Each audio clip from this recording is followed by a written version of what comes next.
What is going on, everyone? My name is Andy. Welcome back to another FPL video. In this one, it's FPL transfer tips for Game Week 31. So I'm going to take a look at the transfer market, see who's being bought heavily, who's being sold heavily, and seeing whether that's, or discussing about whether that's a mistake. Should the people selling players, should be holding on to them? And those that are buying, should they be ignoring them instead? So we're going to go for a few different players in this. Let me know below once you've watched the whole video whether you disagree or agree.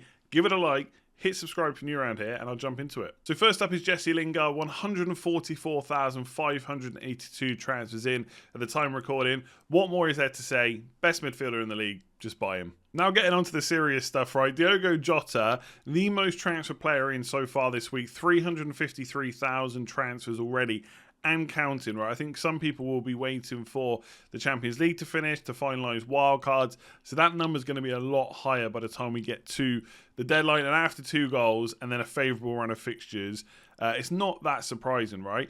Minutes are definitely a concern, right? He's not guaranteed to start. He's not guaranteed to play 90. And I had a look. And so since he came back from injury in game week 26, he got 28 minutes versus Chelsea. That was his first game back, so maybe not too surprising. 90 against Fulham, 81 against Wolves, so 2 league games in a row. And then only 29 against Arsenal at the weekend, although obviously he did score 2 goals in that time. So it's clear to me, at least, that he's probably not going to keep on starting, right? There's 8 fixtures left in the league, plus they got Champions League. He's not going to start 8 times. If he does, it'll be probably one of the most valuable players in the whole game.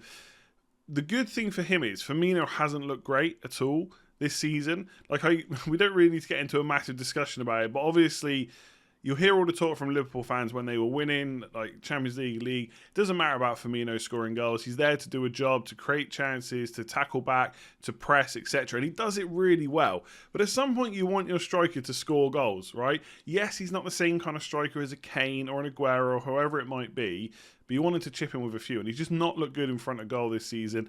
Neither is Mane, to be honest. So it almost feels like they need Jota. They need him to come in and have that goal threat, have that emphasis on getting forward, getting into the box, shooting on sight almost at times as well.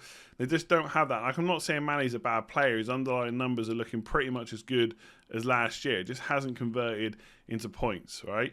Now, I'm not really a fan of going for players that aren't guaranteed to start, but we're in that territory now at the end of the season. There's not too many points to play for, and the fixtures are just so enticing that I would definitely go for him. Basically, he is an absolute buy for me. And the advantage with him is, even if he doesn't start, he always comes on. Now, sometimes that's not an advantage if you've got a good player sat on number 1 on your bench. That's something you're just going to have to get over. But I had a look, and at no point this season has he been benched and not come on for Liverpool. And there are times, obviously, when he's not been in the squad because of injury or whatever. That is what it is. But when he's been fit, he's either started or he's come on, and quite a few times he's got points as well. So looking good. I checked that on Transfer Market, just looking at there. And the reason for that is obviously he gives Klopp an excuse or a reason or a way to rest some of the front 3. Whether or not we're going to see Jota start in the kind of a front 4, so 4-2-3-1, Firmino dropping a bit deeper, maybe Jota on one flank and Salah through the middle or whatever it might be, we'll have to wait and see. But I just can't imagine now he's fit and ready to start that he's not going to get more minutes than he has been. And also, one of the reasons I think he didn't start against Arsenal was because he played quite a few minutes in the international break, right? So he wasn't coming back completely fresh like other players were. So looking at it from a fixtures point of view, they're extremely good. I mean, if you've been watching my channel for a while, I've been banging on about Liverpool fixtures at the end of the season for ages. But also, when I've looked at it from a defensive point of view, Villa and Leeds probably aren't that great, but from an attacking point of view, they are. Like, Villa's defensive numbers are kind of middling. Leeds are one of the worst defensive teams in the league.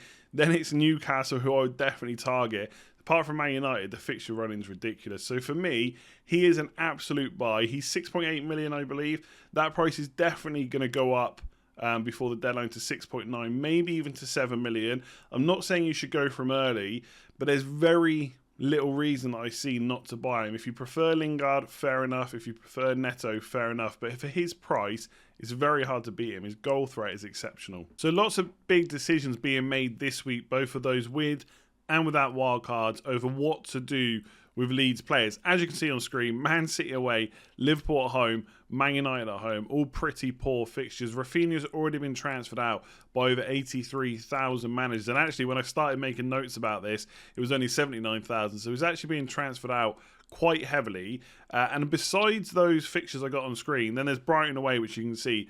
Then it's Spurs at home. So as a set of 5 fixtures, they're not great at all. And I've put Brighton down as a green, but to be honest, from an attacking point of view, like how good are Brighton defensively? They're pretty good. So on their day, they could hold Leeds down to few goals, right? I think the reverse fixture was 1-0. Not saying it would definitely be like that again, but I don't think it's going to be a kind of free scoring game. And to put that into perspective, I had a look. Not that I would write Leeds off from an attacking point of view, because when you look at the best attacks, as in XG per game over this season, Leeds are right out there, probably top 5 actually. But when you look at these 5 defences they're about to play, so Man City, Liverpool, Man United, Brighton and Spurs, they are all part of the top 8 defences so far this league. Now, I'm not saying everyone will agree with that. Like right now, things look a bit weird at Spurs, for example. Obviously, Mourinho's blamed the players again. The dressing room might not be great there. Sanchez, Tanganga were awful in the last game. Just because Spurs have been okay for the rest of the season doesn't mean they necessarily are right now. But looking at those long-term stats is always quite good, or quite a good indicator of how matches might go. And it is going to be difficult, but obviously we have got the fact that Leeds are a good attacking team that maybe means you could keep those players, right? So the idea, or the thought process for me here is not that Leeds will stop scoring, but the amount of goals they score will probably come down. But especially against the big sides, they tend to almost turn the games into like a basketball game. You know, like basketball, I'm not a big basketball fan, I'll be honest, I don't really watch it, so if I'm completely wrong here, let me know. It's like back and forth, back and forth, back and forth. And it feels like that with Leeds games, right? The Man United game, yes, they conceded 6, but they still scored twice, right? Obviously, one of them was like a long-range Dallas goal, which was decent. But even the Man City game, 1-1. Man City all over them for like 20 to 30 minutes. But the second half, Leeds right back in it, back and forth. And Liverpool, opening day of the season, what was it? 4-3, right? So they can score goals. So against these 3 teams in the reverse fixtures, they scored 6 goals, an average of 2 per game. So I don't think we need to look at Leeds players and think, right, they have to go. But you'd imagine the points potential for Rafinha or Bamford or whoever it might be does come down, especially at a time when there's other players to go for, like Jota, who I just spoke about, like Lingard, who is basically the Messi of the Premier League right now.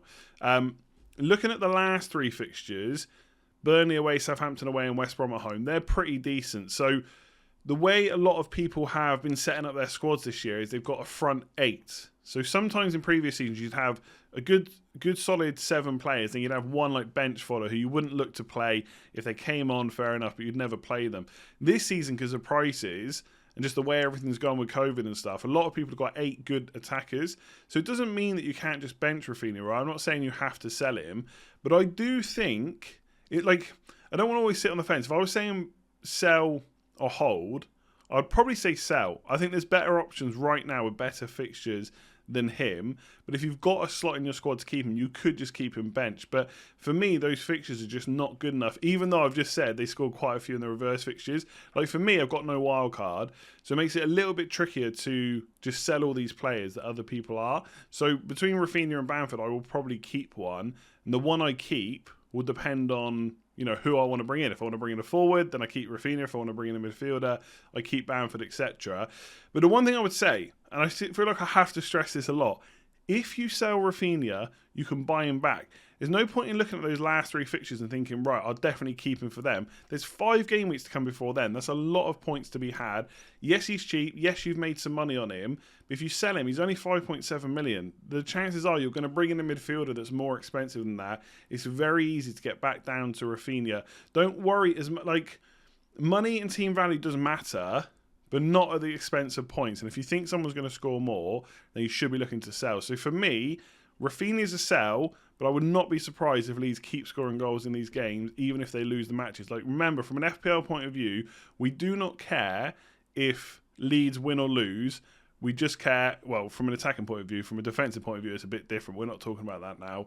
We only care if they score FPL points. And I think Rafinha definitely can, but given what he's done recently, those numbers surely are going to come down. Old Man City such a tricky team to work out what the hell to do right now. And I think a lot of this buying and selling is definitely going to depend on your strategy. You wildcarding, do you have the free hit for 33? If you do have the free hit, are you even using it in Game Week 33, right? You have to answer that yourself. I'm just going to try and pick, or talk about these players more generally, right? And we know Man City's fixtures are piling up, but the fixtures are good. I mean, I guess the difference between like Man City players and like Leeds players, so like Gundogan versus Rafinha. Rafinha's got tough fixtures, but he's definitely going to start every one of those games without injury, and he's going to play 80 to 90 minutes. Gundogan, who the hell knows? You could say that for every single Man City player, really. Now, I'm going to talk probably about the Man City fixtures on the Game Week preview tomorrow, but I'm going to mention it here as well. So they starting tonight, right? And this will probably go out on Tuesday, probably before the Man City game, but you might be watching it afterwards, right? So just take into account that game hasn't been played yet at the time of recording. They go on a run of 6 games now, from now, including the first leg against Dortmund, and only 2 of those games are in the league. So they play Dortmund, Leeds in the league, then Dortmund, then the FA Cup semi-final, then Villa in the league, and then the EFL Cup final. Now, obviously, Man City always rotate, right? But there are certain players that you'd always expect to be in the team. Ederson, Diaz, De Bruyne. And when I say always certain to be in the team, or almost certain to be in the team, I mean nailed on in their first 11, right? You could include Cancelo and Stones in that, but 3 players who I don't see getting rotated very often, Ederson, Diaz, and De Bruyne. And I think this season, Gundogan has almost played himself into being as important as Kevin De Bruyne, right? So when I look at when those players will definitely play in the next 6, surely it's Champions League, EFL Cup final. So that's 3 of the 6 already accounted for. I'm going to assume the FA Cup semi-final because that's against Chelsea. It's very difficult. The squad that City have and the lack of injuries they have right now, there's a genuine chance they could do the quadruple, right? Don't think that's ever been done before. Maybe I'm wrong, let me know. And obviously it would eclipse Man United's treble back in 99. And I'm not saying they will do that, and I don't want to get into that discussion in this video. It's not the place, but it's genuinely on right now. If they beat Chelsea, then the FA Cup could be, because the other quarterfinal, or the semi-final, I think, is Leicester and Southampton. So whoever wins between Chelsea and Man City will be favourites. So you've got to think those 4 games will definitely be played. Champions League twice, FA Cup, EFL Cup, right? That leaves Leeds and Villa. Now, with Gundogan in particular, the fact that he was rested against Leicester because of all the minutes he played over the international break, I'm hoping he plays Dortmund, then Leeds, then Dortmund, maybe even the Chelsea game, because the rest periods in between aren't that bad. And it's not like these players don't play, weekend, midweek, weekend, during like group games and stuff like that. But maybe the difference is now we're at the business end of the season. But Man City haven't won the league yet. I think they still need at least 4 wins to completely get it over the line, right? For sure. And obviously that will depend on whether other teams drop points. But there's only 8 matches left, so it's not done and dusted yet. Not compared to what Liverpool were last season. I don't think so anyway. So I do think there's a chance he plays against Leeds. And obviously we'll have to see how many minutes he gets against Dortmund first, and then maybe try and make another judgment. And obviously, you're basically an idiot if you try and second-guess Pep Guardiola. But guess what? We're all going to do it, myself included. But I think the fact that he maybe plays against Leeds means he's possibly worth a keep. A bit like Jota, his value is so good. Now, the difference is when he doesn't play, there's a chance, or a high chance, he doesn't come on. So in that regard, he's probably a little bit worse than Jota.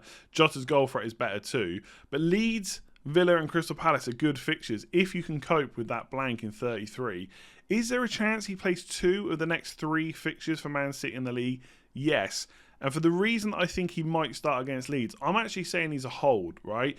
I think on wildcard, okay, maybe you make the case to get rid. You don't want to book in loads of transfers. But for those of us without, I'm looking to hold on to him for that Leeds game because I think it will be back and forth. Gundogan will get a chance to get in the box, get into those kind of 6-yard box positions that he picks up. And I like it, right? And in the next 6 game weeks. So this is in the league. I wrote this down. Next 6 game weeks include Leeds, Villa, Palace, which are on screen, plus Newcastle. The other 2 are Chelsea and a blank. So 4 of the next 6 fixtures in the league are really good. And I think we can sometimes get tunnel vision and just forget that Man City are the best team in the league, the best attacking team in the league. They're going to score the most goals this season. And they've got 4, quite frankly, really good fixtures for goals in Leeds, Villa, Palace and Newcastle. So because of his price, I think he's a little bit easier to hold on to. Like if we were talking about Kevin De Bruyne, it's a whole different conversation because De Bruyne could turn into Fernandes or Salah, whoever it might be. But for me, I'm going to say Gundogan's a hold. I think Rafinha could be a sell, but there are reasons to hold on to him. For me, Gundogan is a hold because I think the upside of that Leeds game is so high. There is a chance, rested against Leicester, plays against Dortmund, rested against Leeds, plays against Dortmund.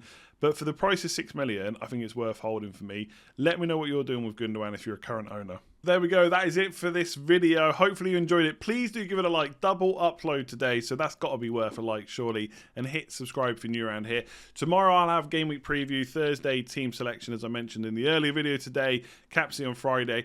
Some people have asked me about more wildcard content. I'd love to know what you want from that, because obviously I did a wildcard guide on Monday. There's only so many more times I can give kind of the same opinions on who would be my team. Maybe a final draft of what I would go with, possibly. I don't know about getting anyone else on because I'm going to be doing that for Scout, so I don't know if I'll be able to get another person to come on this channel, but maybe I can do one more video on it later on in the week. Let me know in the comments below what you want to see, and if you haven't already signed up to Patreon, there is a link in the description below to check it out, just in case you wanted to support the channel a little bit further. There's no obligation. The content on the channel is always free. In fact, there's probably even more videos than ever before on the channel, so I hope you're enjoying it. If you are, hit that like button, hit subscribe, and I'll see you again soon.